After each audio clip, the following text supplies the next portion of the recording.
Hello friends, ഇന്ന് നമുക്ക് പപ്പായ healthy juice അടിക്കാം. അതിനായി പപ്പായ തോൽ ചെത്തി വൃത്തിയാക്കിയെടുക്കുക. അതിലേക്ക് കോക്കനട്ടിൻ്റെ കുറച്ച് വേണം. കോക്കനട്ട് പാലാക്കിയെടുക്കണം. പപ്പായ കട്ട് ചെയ്തെടുത്ത് മിക്സിൻ്റെ ജാറിലേക്ക് ഇടുക.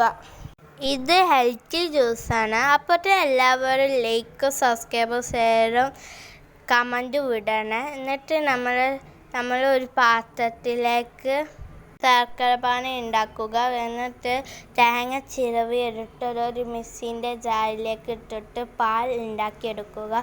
പാൽ തരിച്ചെടുത്തിട്ട് നമ്മൾ മിക്സിൻ്റെ ജാറിലേക്ക് ഒഴിച്ചെടുക്കുക. 2 ഏലക്കായും ഇടുക.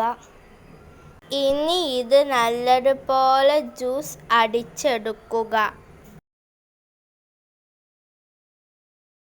അതിലേക്ക് തണുപ്പിനു വേണ്ടി കുറച്ച് ഐസ് ക്യൂബ്സ് ഇടുക. ഇനി നമുക്ക് അതിലേക്ക് ശർക്കര പാനി ഒഴിക്കുക. എന്നിട്ട് അത് ജ്യൂസ് അടിച്ചെടുക്കുക. അത് ഒരു ഗ്ലാസ്സിലേക്ക് ഐസ് ക്യൂബ് ഇട്ടതിന് ശേഷം സെർവ് ചെയ്താൽ നമ്മുടെ ഹെൽത്തി ജ്യൂസ് റെഡിയായി. അപ്പോൾ ശരി.